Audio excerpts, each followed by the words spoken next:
Plus d'un an sans voir ma tête et plus de 10 mois sans vidéo. Et je réapparais comme ça. Aujourd'hui, thème important, thème qui concerne mon Olympique, mon club, le club avec le plus de ferveur de France. Salut à tous les autres. Et une question qui revient, que j'entends et qui m'énerve. Marseille est-il en crise? Oui, non, on va y répondre. Avant de définir si Marseille l'est ou non, j'aimerais qu'on définisse quand même ce qui est pour moi, et certainement pour beaucoup d'entre nous, un club en crise. Pour moi, un club en crise, c'est un club qui va avoir du mal dans les résultats, ce qui est le cas actuellement, et c'est pour ça qu'on en parle, et c'est ce qui va faire soulever la question chez 95% des gens qui regardent le foot de loin, on va dire. Mais être en crise, ce n'est pas que ça. C'est une philosophie de jeu, c'est également un problème plus haut, un problème de coaching, un problème de dirigeant. Et là, j'ai pas l'impression que tout soit réuni. Marseille a déjà été en crise dans son histoire à plusieurs reprises.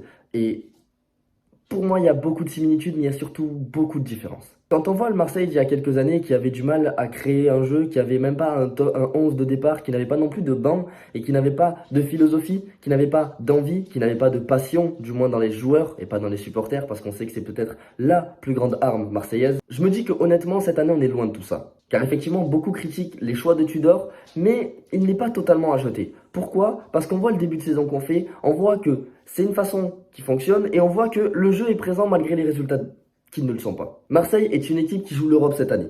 Marseille est une équipe qui a plus de matchs que les années précédentes. Et c'est une équipe qui s'est rodée avec l'année précédente justement, avec quand même deux nouvelles recrues, avec un nouveau système de jeu, un nouvel entraîneur et malgré le fait que tous les supporters soient toujours derrière eux, une nouvelle ambiance entre parenthèses parce que Marseille en Europe, ça attire encore plus de monde. Ce monde est positif, forcément, vous vous doutez bien, mais ça fout la pression quand même à certains joueurs qui n'ont peut-être pas totalement les épaules pour ça. Maintenant, rentrons dans le vif du sujet avec Marseille en crise ou non, et pourquoi non selon moi. Alors pour commencer cette réponse, j'aimerais qu'on parle de la place de Marseille en Europe et la place de Marseille en Ligue 1.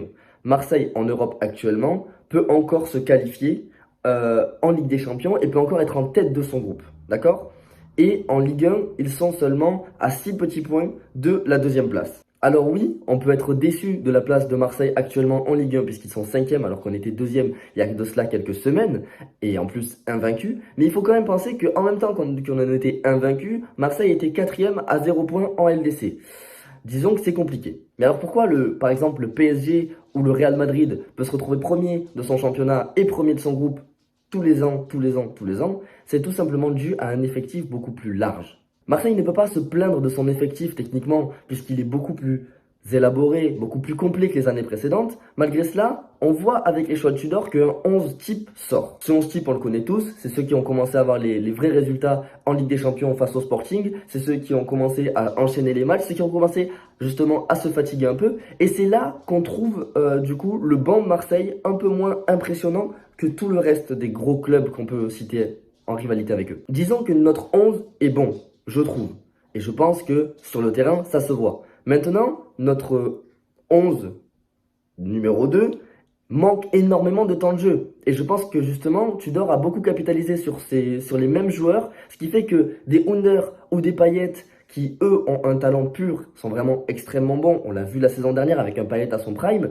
Eh ben, ont ce problème de temps de jeu qui fait que quand ils viennent sur le terrain, même s'ils donnent tout, ils sont limités techniquement. Alors, j'entends bien quand on me dit oui, mais Payet, il a plus l'âge, oui, mais Payet, il a pas le physique, oui, mais Under, il en fait trop, oui, mais si, oui, mais ça. C'est les mêmes joueurs que l'année dernière, avec juste moins de confiance. Under, l'année dernière, il est venu, il a planté ses buts quand il le pouvait. Là, on l'a vu face à Strasbourg, il a raté des actions immanquables. Pour moi, il y a deux actions où il doit les mettre au fond. Malheureusement, c'est un problème de temps de jeu. Et c'est à ce moment-là que, personnellement, je pourrais un petit peu attaquer Tudor, malgré le fait que pour moi, il fait un taf extraordinaire avec nous. C'est que justement, trop capituler sur certains joueurs, ça veut dire qu'ils vont fatiguer, et laisser les autres sur le banc, ça veut dire qu'ils vont avoir un manque de temps de jeu. Et face à Strasbourg, ça nous a donné un combo parfait de deux tiers des joueurs qui étaient en manque de temps de jeu, et un tiers des joueurs qui étaient fatigués. Et ça, on peut s'en rendre compte car le début du match est parfait de la part des Olympiens parce que ceux qui sont en manque de temps de jeu veulent montrer de quoi ils sont capables, mais ils fatiguent avec le temps. Et ceux qui sont fatigués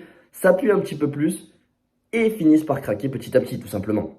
Voilà pourquoi le 2-0 s'est transformé en 2-2. Maintenant, en tant que supporter, j'aimerais parler de mon ressenti. Moi, de mon côté, je préfère que Marseille lâche un petit peu la Ligue 1 comme ça a été le cas ces dernières journées, tout simplement.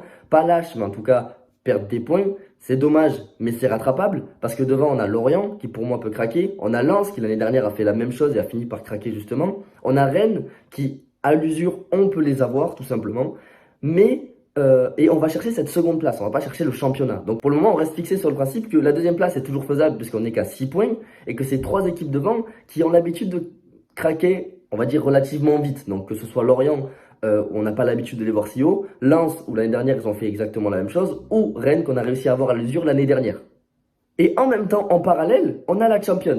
La Champions où beaucoup étaient déjà sur les côtes de Marseille quand on a décidé de perdre les 2 premiers matchs face du coup à Tottenham et à Francfort alors qu'on était loin d'être ridicule. Et maintenant, on a une chance de se qualifier. Maintenant, réelle question. Est-ce que vous pensez qu'on va attirer plus de joueurs en étant qualifié en huitième de finale et en jouant la 3, 4e place en Ligue 1?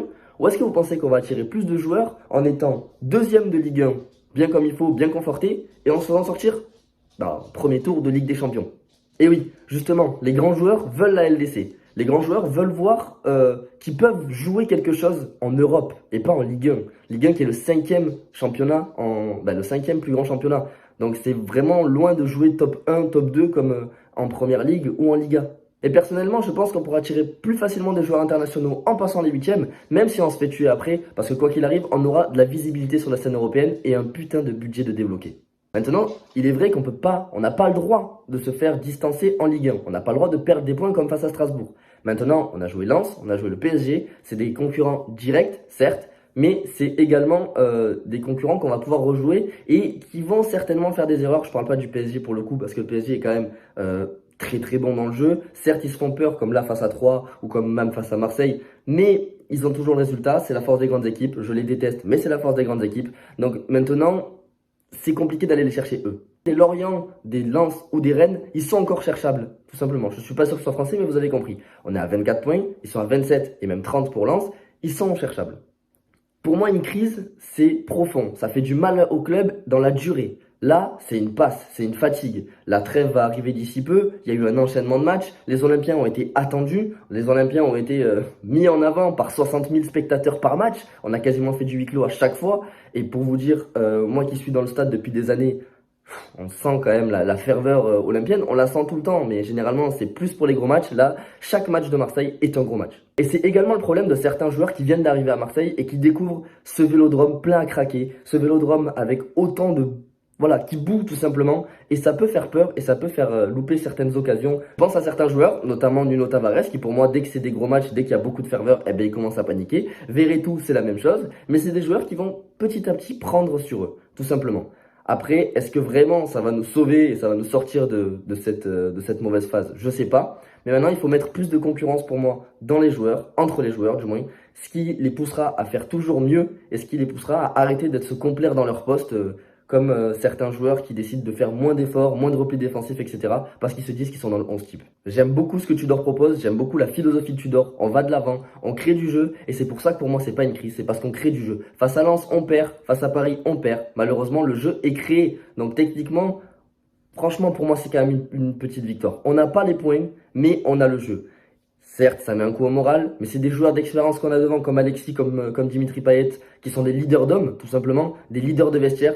Donc, on peut pas rester accroché à ça en se disant on a perdu. Non, on a perdu, mais on a bien joué. Face à Lens, j'étais dépité, pas par le résultat, mais par le fait que vraiment on mérite beaucoup mieux. C'est pour ça que ce n'est pas une crise. Je me répète, une crise, c'est sur longue durée. Pour moi, Marseille va tourner la page très vite. On joue Lyon, on joue Monaco, on a Tottenham là, qui va définir si on se qualifie ou non. Le match va être très compliqué, quoi qu'il arrive. Une défaite, ça ne voudra pas dire que Marseille est en crise non plus, attention. Ça voudra juste dire qu'on est passé à ça d'un objectif qui, au début d'année, on ne pouvait même pas l'espérer. Si je résume la situation de Marseille, Marseille est pas loin du podium en Ligue 1 et peut encore croire en la qualif en LDC. Et ça, pour moi, c'est clairement plus que les objectifs fixés à Tudor en début de championnat. Je pense avoir répondu plus ou moins à la question de Marseille en crise ou non. N'hésitez pas à me dire ce que vous en pensez. Et je pense que de toute façon, sur les prochaines semaines, vous allez me revoir relativement rapidement. Allez, n'hésite pas à liker, t'abonner, partager. C'était Sorbal pour te servir. Allez, à plus.